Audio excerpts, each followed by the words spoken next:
Nous sommes ici dans le cadre d'une opération qui est conjointe atlanticielle, CENIO, CRI-Ouest, avec la participation de l'association Libertic.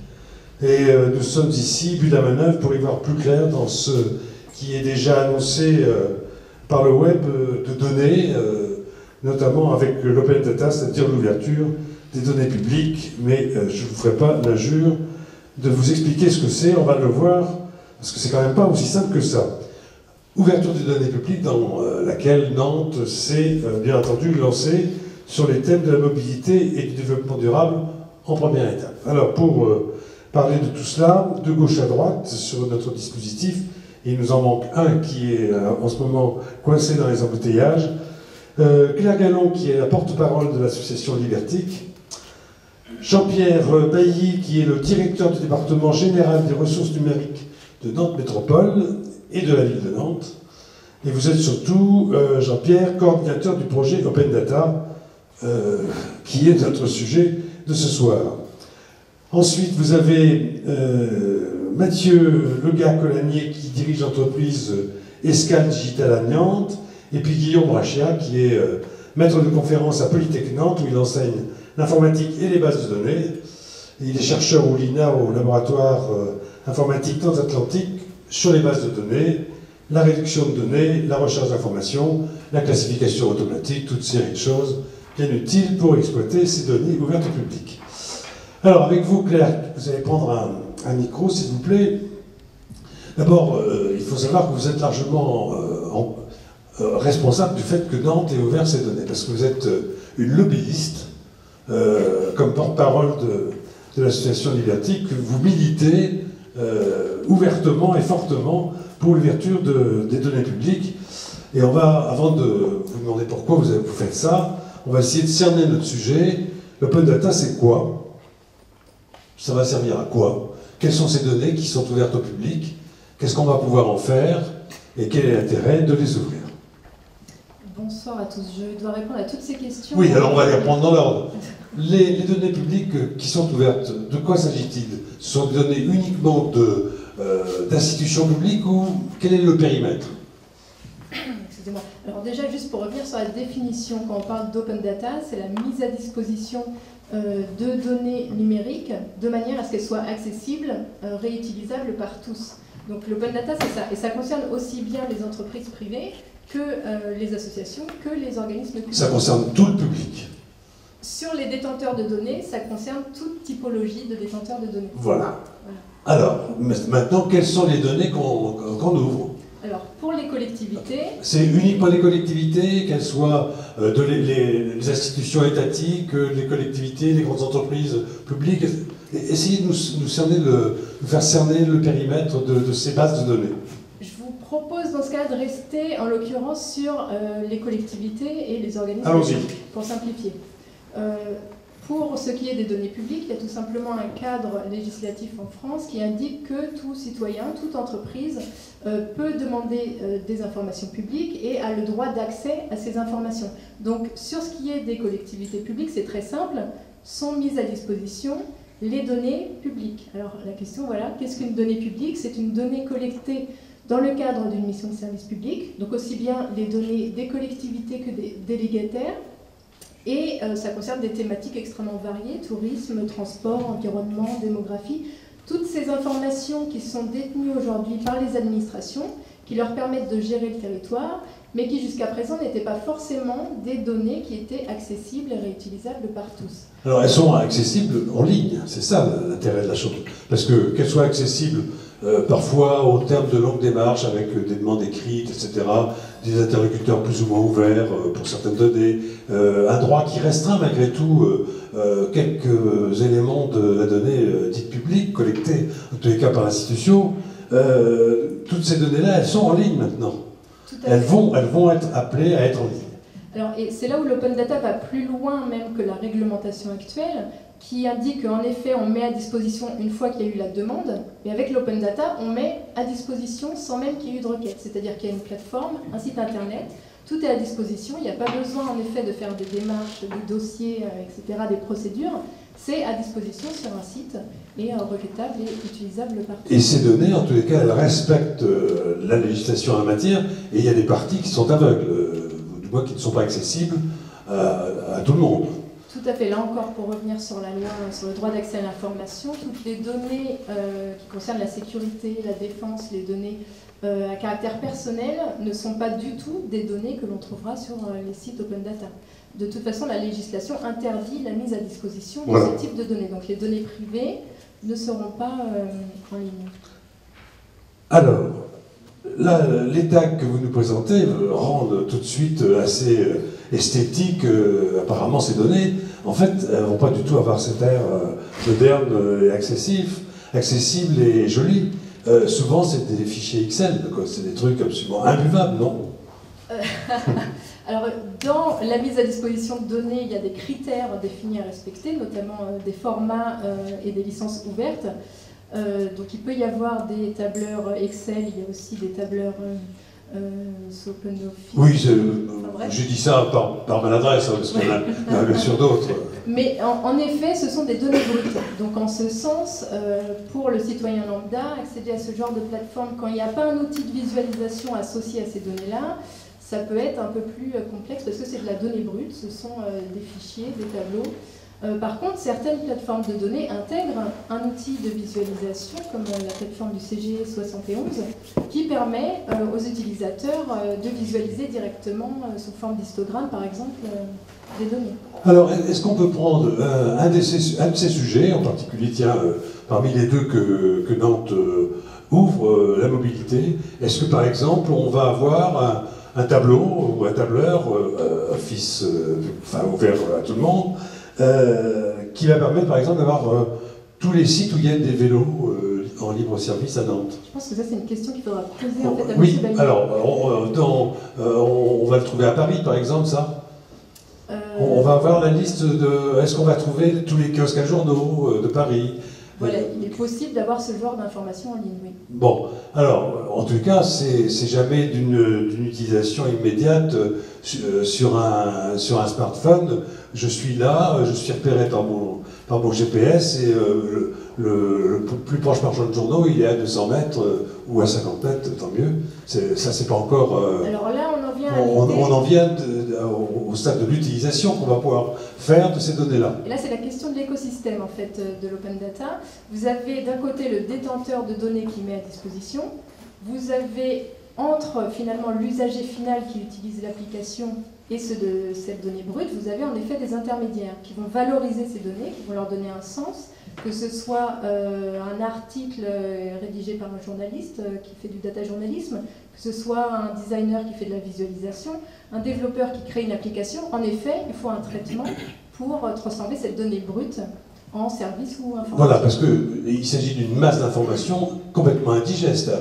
Au départ, il faut que quelqu'un, par une intervention d'ordre esthétique ou de classification ou de synthèse, la rende digeste et compréhensible, qu'elle ait un sens au bout du compte. Tout à fait. Alors, il y a certaines données qui sont quand même accessibles à tous, que ce soit la liste des prénoms donnés aux enfants dans une ville. Ça, toute personne peut y accéder et avoir quand même une compréhension de ce... Alors, on va avoir la liste, mais est-ce qu'on va avoir le top 10, par exemple? Après, vous faites un filtre. Et vous... Ah, mais voilà, donc il faut qu'on se fasse le filtre. Parfait. Ou qu'on se lise toute la liste. Mais en effet, pour la plupart, il faudra une interprétation, il faudra une réutilisation, une valorisation de ces données. Et c'est là qu'est justement le potentiel de développement économique, à travers cette réappropriation de données, cette valorisation. Alors donc il va falloir soit qu'il y ait des applications qui permettent à ces données, celles qui sont de l'ordre de la mobilité, les horaires de tram, que sais-je, les stations de taxi, les vélos, dans le smartphone, il va falloir des applications.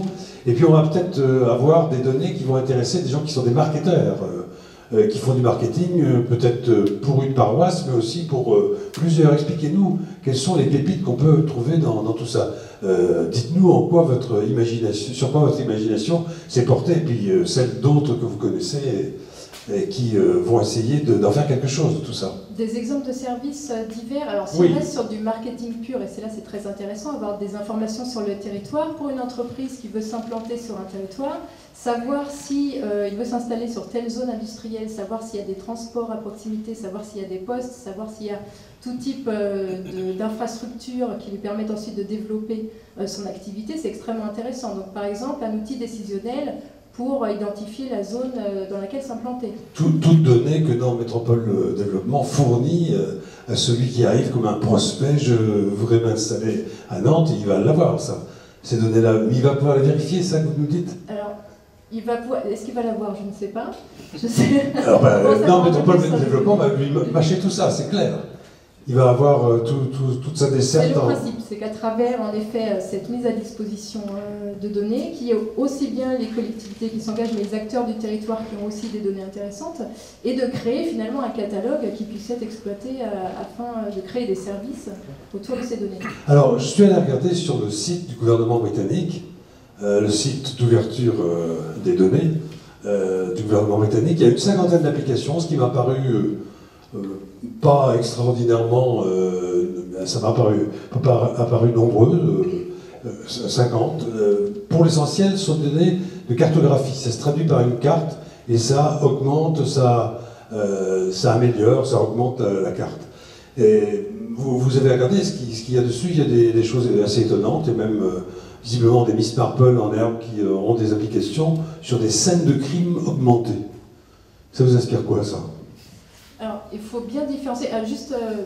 Le Royaume-Uni n'a pas lancé de concours d'application sur l'ouverture de ces données. Il est ouvert depuis un certain temps déjà. Oui, mais si vous allez sur le site américain, je crois qu'il y a 250 applications, c'est déjà un peu plus étoffé.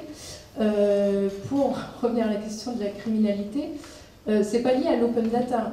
Les pays anglo-saxons étaient déjà dans une culture et dans une société où vous pouviez avoir accès à ce genre d'informations, c'est-à-dire savoir s'il y avait un criminel qui était dans votre quartier. Participer à la formation. Voilà, savoir s'il y avait la liste de criminels dans votre quartier. C'est l'ouverture des données. De fait, ils étaient déjà habitués à ouvrir ce genre de données, donc c'est rentré naturellement, on va dire, dans la mise à disposition de données.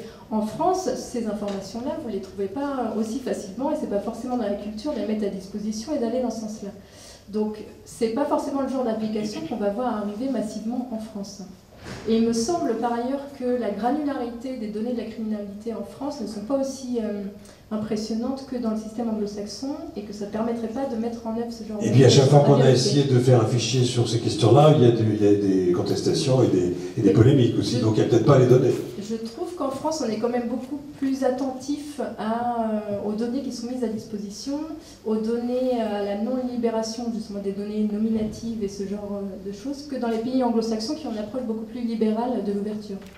D'accord. Alors, on a le sentiment un peu que 50 applications en Angleterre, mais bon, 250 aux États-Unis. Nous, on balbutie puisque notre site français n'est pas ouvert et que c'est juste des initiatives régionales, locales qui voient le jour. Là, vous avez traduit une carte. Faites-nous un peu l'état des lieux en France.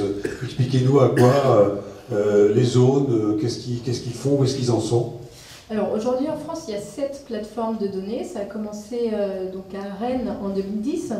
Paris a suivi, il y a ensuite Montpellier, Bordeaux, le CG33, l'Aquitaine, la Saône-et-Loire et Toulouse qui ont leur plateforme. Donc là, ça montre bien qu'il y a aussi bien des villes, des communautés urbaines, des départements, des régions et l'État qui lance sa plateforme en décembre. Donc il y a plusieurs niveaux et les détenteurs de données s'organisent aujourd'hui pour mettre à disposition. Il ne se passe quasiment pas un mois sans qu'il y ait une nouvelle annonce d'ouverture de données, parce que cette carte-là de France, il y a 1 an et demi, elle était vide. Donc on voit que ça va extrêmement rapidement. Et les petits points roses que l'on constate, donc ce sont les mouvements citoyens, on constate qu'il y a aussi une demande des acteurs des territoires qui vont solliciter leur collectivité pour faire avancer. Alors ça c'est les petits ronds roses, c'est les nids de lobbyistes comme vous qui vont pousser leur collectivité locale, ou c'est eux qui ouvrent des sites avec des données publiques Vous avez les deux. Là, sur les ronds roses, ce sont bien des mouvements de citoyens ou des collectifs. Et vous avez une plateforme également de données citoyennes qui a été lancée par Regard Citoyen, qui est nosdonnées.fr et qui est une plateforme qui permet à tout à chacun de mettre en ligne ses données. Alors, finalement, on a l'impression qu'il y a une espèce de bouillonnement dans l'armée de France, mais qu'il n'y a pas d'unité dans tout ça. Est-ce que c'est grave qu'il n'y ait pas d'unité, qu'il n'y ait pas un portail à partir duquel on puisse rentrer sur toutes les données publiques, ou est-ce que c'est pas grave? À quel niveau ce portail, il serait à quel niveau? Je ne sais pas, un portail français, ou un portail européen un jour, que sais-je. L'Europe est en train de développer son portail pour avril, je crois. Il y a donc datagouv.fr qui va sortir en décembre. Les collectivités peuvent mettre à disposition leurs données sur ce portail national. Après, il y a plusieurs questions qui se posent. D'abord, les données, il peut y avoir des données collectées par les citoyens, qui ne sont pas forcément des données publiques. Est-ce que ce genre de portail peut accueillir ces données? Il peut y avoir des données mises à disposition par des partenaires, que ce soit des partenaires privés ou des organismes, des associations, qui n'ont pas forcément vocation à se retrouver sur le portail national. Donc après, c'est la question de l'échelle, en fait. Est-ce que ce genre de portail doit être au niveau local, au niveau départemental, régional? Mais ça, c'est une question qui se pose, en effet. Et en effet, on va dire qu'à partir de 2012, ça va devenir peut-être plus intéressant de se pencher plus amplement sur cette question de rationalisation aussi d'accès aux données publiques. Mais dans un premier temps, on était vraiment sur l'idée d'avancer sur le mouvement, d'avancer sur les initiatives. Et la phase 2, ça sera en effet peut-être mutualiser, standardiser et donner un peu de cohérence. Quand on regarde le portail anglais, décidément, pardonnez-moi, je ne suis pas allé voir le portail américain, on voit bien que les meilleurs contributeurs sont des gouvernements locaux et des collectivités locales, plus que le gouvernement central. Tout à fait. Alors que ce soit aux États-Unis, en France, les initiatives de toute façon ont commencé au niveau local. L'État est intervenu après. Il y a aussi eu des obligations au Royaume-Uni, par exemple, les collectivités sont invitées à mettre à disposition leurs données, notamment les données financières. C'est une obligation là-bas.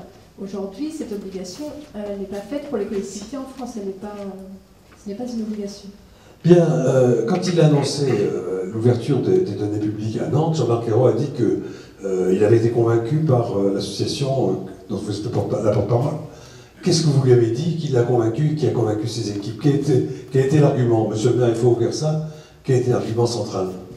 Alors, quand on a rencontré M. Ayrault, il faut savoir que quand même le cabinet avait déjà travaillé à la sensibilisation et on n'est pas arrivé en terrain neutre. Oui, vous aviez fait le travail de Sherpa, c'est-à-dire que vous aviez vos camps de base et puis vous montiez vers le sommet et tout ça a été bien établi. Voilà.